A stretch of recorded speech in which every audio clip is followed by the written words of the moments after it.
Antérieurement, quand on voulait dire qu'un médicament anticancéreux était efficace, on faisait un essai thérapeutique qui durait plusieurs années, mais au bout de ces années, on disait voilà, avec telle molécule en plus ou seule, on obtient 10% ou 20% de plus de malades guéris. Et puis évidemment, les laboratoires trouvaient que ça coûtait trop cher, que c'était trop long. Les patients, il suffisait de les monter un petit peu pour leur dire ouais, réclamer qu'on mette plus vite sur le marché nos formidables médicaments qui vont vous transformer la vie. En fait, ça va surtout transformer les cours de bourse et les dividendes des laboratoires. AVS avec Philippe Robichon. Avec Gérard Delépine qui est avec nous. Et puis Nicole Delépine nous rejoint. Bonjour et bienvenue.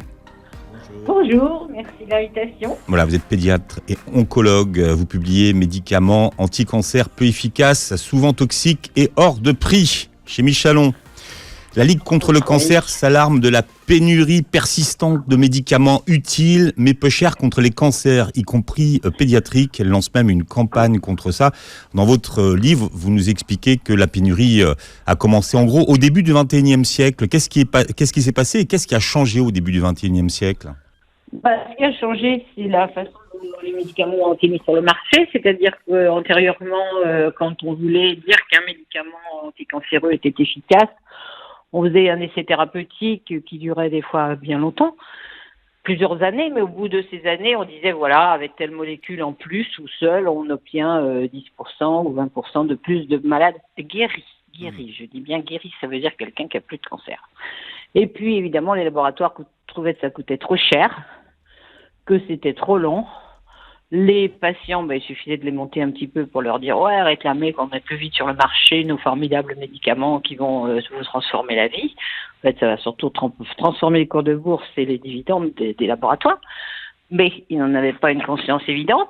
Et donc, au début des années 2000, les règles ont été changées. C'est-à-dire, au lieu de prescrire, d'autoriser les médicaments à être mis sur le marché par des augmentations de durée de survie, de vie, oui. On a transformé les critères objectifs en critères substitutifs. Ça s'appelle comme ça. Il y a eu des décrets, des circulaires, etc., qui ont permis aux laboratoires pharmaceutiques de mettre sur le marché des médicaments beaucoup plus vite après ce qu'on n'appelle pas essai thérapeutique, mais qu'on va dire étude... Étude pilote, dit Gérard. Pilote, dit Gérard, oui, étude, mais il y a un autre nom encore. Peu importe. Et au lieu de, si vous voulez, on regarde le médicament sur une métastase, par exemple, on prend un cancer du poumon, ou on prend un cancer de n'importe quoi, on regarde 2-3 métastases, et puis on dit, tiens, on prend cette métastase comme cible. Donc, on regarde au bout de 2 mois, voire dans le meilleur des cas, 3 ou 4 mois, l'efficacité sur cette cible, mais pas sur l'ensemble de l'état du malade, son état clinique, s'il va mieux, etc., l'ensemble de ses métastases. Non. Juste la cible prise, le radiologue mesure, si par bonheur ça s'est stabilisé ou ça a en plus un peu diminué, on dit efficacité, et hop, avec 50, 100 malades comme ça, on peut mettre le médicament sur le marché, on obtient une autorisation de mise sur le marché temporaire. Alors dans les textes, c'est assorti de plein de restrictions, il faudra voir d'ici 6 mois, 1 an, ce qui se passera, etc. Enfin, une fois qu'ils ont l'AMM, ils sont mis sur le marché. Et alors le plus étonnant, c'est que ces médicaments, comme vous voyez, peu testés, sont de fait payés par le client, je crois que malheureusement c'est le mot maintenant plus adapté, par le malade, puisque ils sont commercialisés, c'est-à-dire que vous payez. Bon, en France, la sécurité sociale paye, aux États-Unis, en général, c'est le plus souvent le patient, et c'est d'ailleurs la cause de faillite la plus fréquente aux États-Unis, des gens qui revendent leur maison, etc., parce qu'ils ont cru au miracle du nouveau médicament, ils ont acheté ça à 6 000 € par mois, et ça n'a pas marché. Le temps qu'ils meurent, leurs enfants n'ont plus de maison. Bon, expliquez-nous là, qu'est-ce qu'il faut pour qu'un médicament en France soit pris en charge par l'assurance maladie ? Parce que quand même, ces médicaments, ils sont remboursés. malheureusement. Tout à fait, oui. Oui, et ils sont remboursés presque parfois intégralement d'ailleurs à des prix délirants. Donc, tout à fait. Et alors qu'on sait qu'ils ne sont pas efficaces, hein, c'est ça que vous expliquez. Nous, non. Attendez, nous on vous dit que les critères substitutifs sont largement insuffisants pour affirmer leur efficacité. Et deuxièmement, les effets secondaires, évidemment, à 2 mois, voire à 4 mois, sont quasiment pas étudiés, puisque souvent, quand même, c'est un petit peu plus tard que les gens font des ennuis. Et puis, quand il y a un ennui aigu, c'est facile, dans les 2 mois, 17 cancers, donc il n'y a pas de souci. Donc, si vous voulez, non, le fait, c'est qu'effectivement, ils obtiennent l'autorisation de mise sur le marché le plus souvent par la FDA aux États-Unis, leur agence du médicament. Et puis, quand cette agence du médicament a donné l'autorisation de mise sur le marché aux États-Unis, l'agence européenne se précipite pour le faire, quand elle ne le fait pas avant, d'ailleurs, parce que des fois, il y a un certain nombre de médicaments autorisés par l'agence européenne qui ne sont pas encore par la FDA. En gros, c'est les deux à la fois. Et puis, une fois que l'agence européenne a autorisé la mise sur le marché du médicament, eh bien, tous les pays qui sont en prison dans l'Union européenne sont obligés de commercialiser ce médicament dans leur pays. Donc, l'agence française Nicole Delépine n'a pas besoin de valider cet avis, c'est ça? Pas du tout. C'est pas qu'elle n'a pas besoin, elle n'a pas le droit de le faire. Il faut qu'elle commercialise. Alors, la seule liberté qu'a l'agence française du médicament, c'est de poser le prix. C'est-à-dire, elle peut considérer qu'elle paye comme en Allemagne ou comme, comme en Italie, ou alors qu'elle rembourse un peu moins ou un peu plus. La règle habituelle en France, c'est de s'aligner sur le prix le plus élevé de l'Union européenne. Il n'y a pas de raison. Mais qui c'est qui fixe les prix des médicaments en France? Expliquez-moi. C'est le gouvernement. Si vous voulez, c'est l'agence du médicament. C'est une commission spécialisée. Avec une commission spécialisée dans le gouvernement et le ministre signe. Je veux dire, le ministre peut très bien refuser de signer un prix délirant. Alors, de temps en temps, Marisol Touraine, par exemple, était très fière d'avoir fait diminuer le prix du médicament anti-hépatite B, là. Ça l'a dit. Mais enfin, il était quand même descendu, il était descendu à 40 000 € par patient, alors qu'il revient à 100 € à fabriquer et qu'il est payé 100 € en Égypte. Ou un peu plus, mais enfin il revient à 100 € à fabriquer, il faudra qu'il ait vendu 700 €. Nicole Delépine, je vais vous couper parce qu'on le ministre. Voilà, on a un peu de temps avec vous. Alors on va prendre un exemple de médicament que vous citez beaucoup dans votre livre. Lui, vous dites c'est la star des médicaments anti-cancer, c'est le diamant, c'est l'Avastin. Oui, pourquoi c'est ce qu'ils ont. Pourquoi c'est le jackpot pour l'industrie, on va dire, pharmaceutique? Ils ont voulu, parce qu'ils ont tellement voulu faire croire que ça marchait, que ça a été mis à toutes les sauces et chez tous les patients, cancer du sein, poumon, je ne sais pas s'il y a un cancer qui a échappé à l'Avastin. Et il a été démontré quand même assez rapidement que ça n'augmentait pas les chances de guérison, en particulier dans le cancer du sein. Je crois que dans les années 2010-2011, même les Américains ont dit qu'il fallait arrêter, mais ça fait rien. Nous, en France, on est généreux, donc on a continué à le rembourser et on a continué à le prescrire.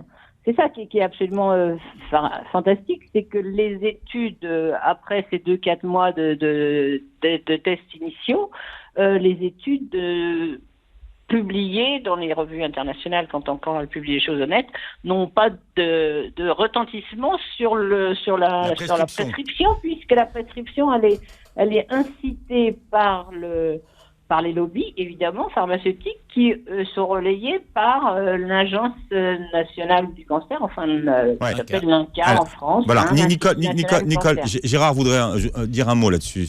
Oui, alors il faut non seulement les études pilotes, celles qui permettent d'obtenir l'autorisation de mise sur le marché, sont insuffisantes en durée et de survie et en nombre, et utilisent des critères substitutifs, mais très souvent, ces études sont truquées. Je m'étais amusé à reprendre, pour un congrès sur surmédicalisation en France, par la faculté de Bobigny, les résultats des études pilotes comparés aux résultats à 5 ans de ces mêmes médicaments. Et sur les médicaments nouveaux, c'est-à-dire depuis, en gros, l'an 2000. C'est depuis qu'on a allégé les critères, et tout particulièrement sur les médicaments les plus modernes, les médicaments qui ne font pas tomber les cheveux, soi-disant, etc., qui sont merveilleux, qui toucheraient, soi-disant, que le cancer. Bon. Alors, dans 70% des cas, les résultats de l'étude pilote ne sont pas retrouvés par une étude secondaire. Dans la moitié des cas, c'est sur la diminution officielle des effets secondaires. Ceux-là sont très notoirement sous-estimés. Et puis, plus du quart, 33% des cas, c'est sur l'efficacité. Alors effectivement, on a obtenu stabilisation de la tumeur d'une des lésions tumorales pendant 2 mois, mais si vous regardez, la seule chose qui intéresse les malades, c'est la durée de vie, elle n'est pas modifiée. Et même dans certains... Ou alors très peu. Non, elle n'est pas modifiée. Ouais. Dans la majorité des cas, il n'y a pas de gain en survie. Elle est parfois raccourcie. Et parfois, elle est raccourcie. Absolument. Alors, il y a d'autres médicaments, il y en a pour tout le monde. Il y a l'Erbitux dans le cancer du côlon, par exemple. Vous avez pris toute une série de ces nouveaux médicaments, de ces nouvelles molécules qui vendent du rêve aux malades, et vous les avez étudiés, vous expliquez finalement ces médicaments sont parfois inutiles, dangereux et chers, c'est ça le... Alors oui, leur seul avantage, c'est que leur prix oscille entre 3 000 et 5 000 euros le mois, contre une chimiothérapie qui sont de l'ordre de 100 ou 200 euros. Les actionnaires sont bien. Alors si vous voulez, on peut rajouter une notion, si on n'a pas beaucoup de temps, c'est que indépendamment de ces médicaments qui ne marchent pas, ou peu, oui.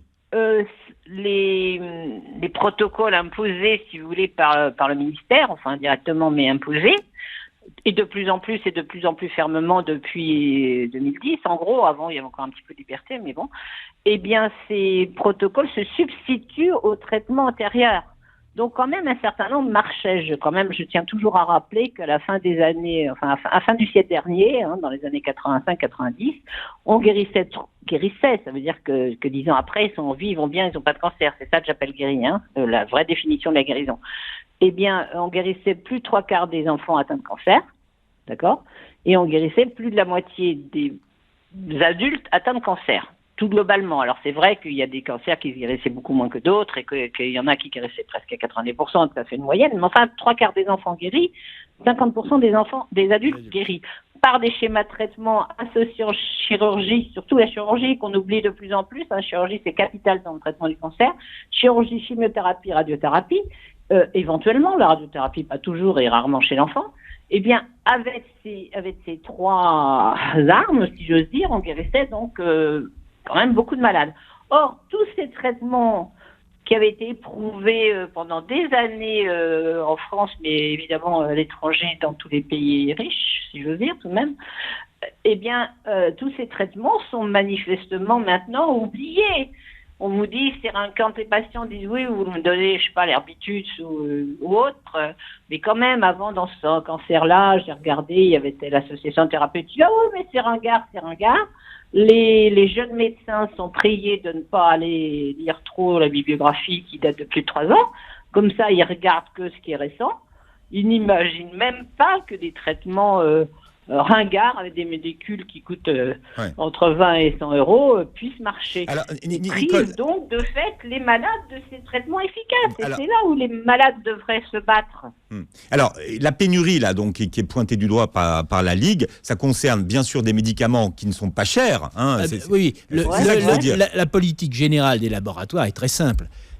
Quand on a une nouvelle molécule qu'on a réussi à mettre sur le marché, eh bien, il faut lui créer un marché. Et donc, il faut éliminer tous les concurrents. Et surtout les concurrents qui ne rapportent pas.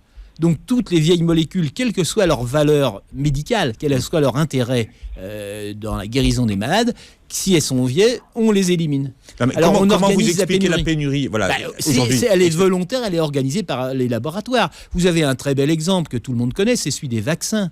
Nous avions avant des T-polio qui étaient moins de 30 euros, mais qui n'intéressaient pas les labos.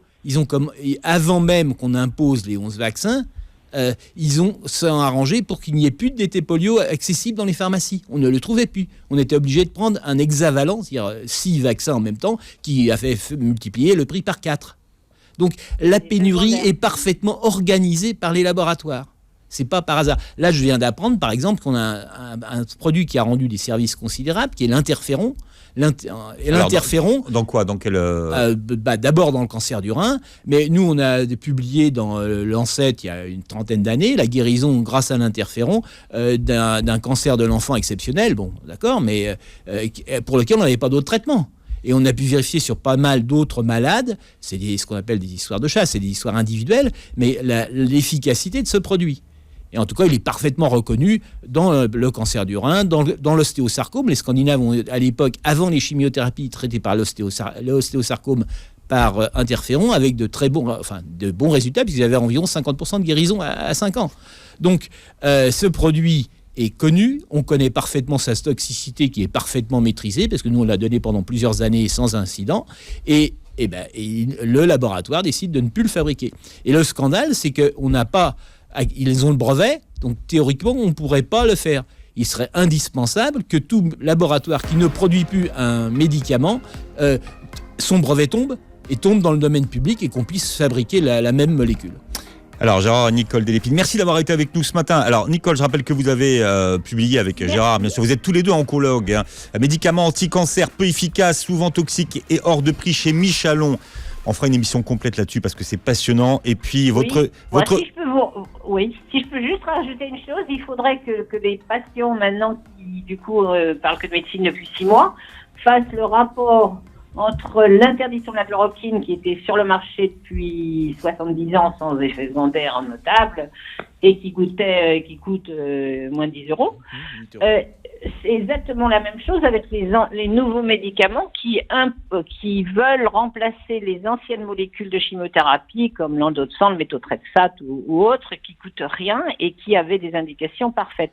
Donc le problème de la chloroquine doit ouvrir les yeux aux Français sur ce qui se passe en cancérologie, qui évidemment touche moins de gens et donc a fait moins de bruit antérieurement. C'est le même système. Hein. C'est important que les gens profitent de cet éveil au comportement absolument monstrueux de Big Pharma et de ses affidés. Bon, Nicole, je vous garderai des heures, mais bon, l'émission termine. On va me faire taper sur les doigts, on va me dire tu la coupes, tout ça, mais on rentre pas dans le temps. Et puis, votre journal du confinement, votre journal médical du confinement vient de sortir. C'est vraiment la compilation de beaucoup d'articles de ce qui s'est passé les 6 derniers mois. Autopsie d'un confinement aveugle, c'est aux éditions Fauve. Merci à tous les deux d'avoir été avec nous. Vous réécoutez l'émission en podcast sur beurrefm.net et vous regardez la vidéo sur la chaîne YouTube et passez une très belle journée santé sur Beurre FM.